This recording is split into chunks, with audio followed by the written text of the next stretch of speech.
Hi everyone, welcome back. One of the earliest signs of reading has nothing to do with letters. It's rhyming. Rhyming may seem like a fun, simple game, but it's actually one of the building blocks for reading. When children struggle with rhyming, it can sometimes mean that there will be difficulties with future reading skills. Today I'm going to break down why rhyming matters and, more importantly, what you can do at home to help. Let's break it down. Why rhyming is so important. Rhyming is part of something called phonological awareness, which is the ability to hear and manipulate sounds in words. For example, to know that hop and mop rhyme, your child has to tune into the ending sounds.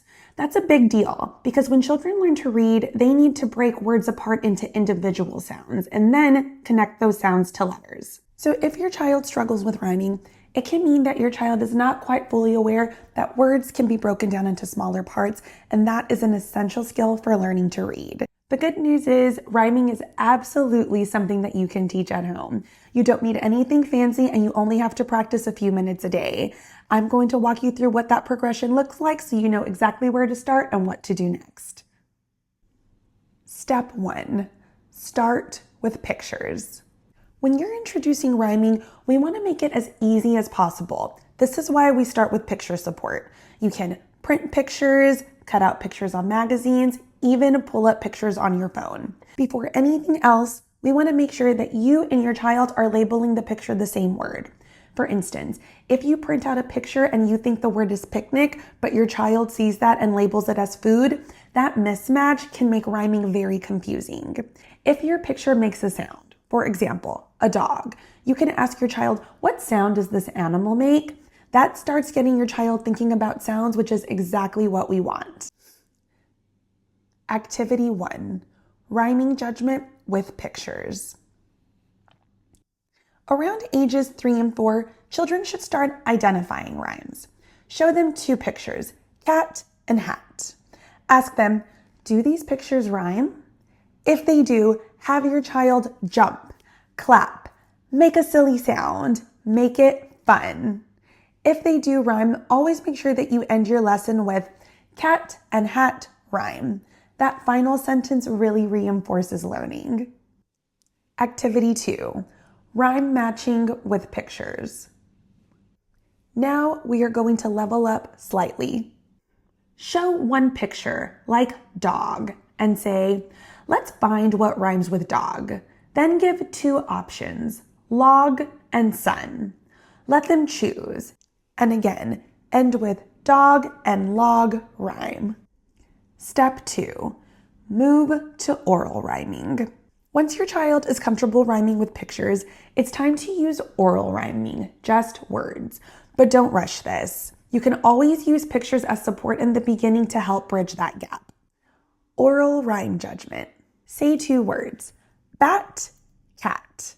Ask your child, do these words rhyme? If they're struggling, have your child repeat the words. You can also repeat the words and stretch the ending. For instance, bat, cat. That exaggeration can help your child tune into those ending patterns. Activity 4, oral rhyme matching. Say, what rhymes with frog, log, or sun? If needed, you can always stretch the sounds again. For example, frog, log, and always end with the sentence, frog and log rhyme. Step 3, rhyme production. Around ages 4 and 5, children typically start coming up with their own rhymes, but this is the hardest part because producing words is harder than identifying them.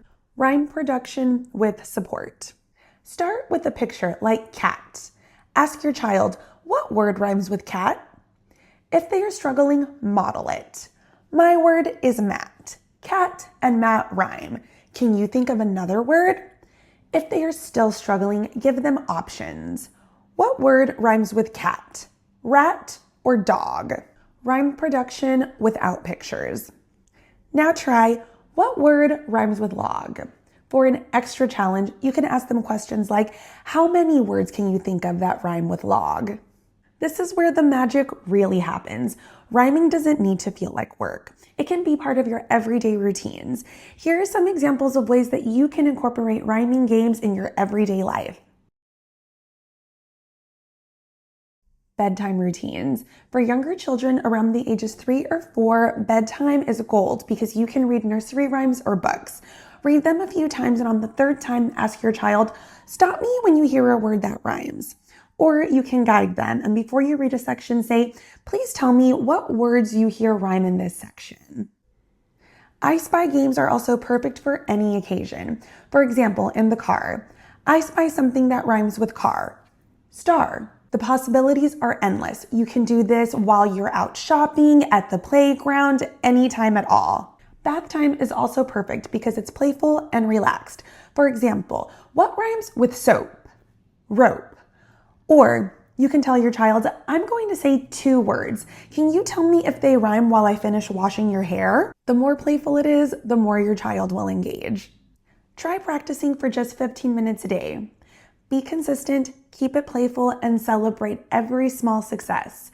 Because all of those bat, cat, hat are more than just rhyming. They are the building blocks for your child's reading journey.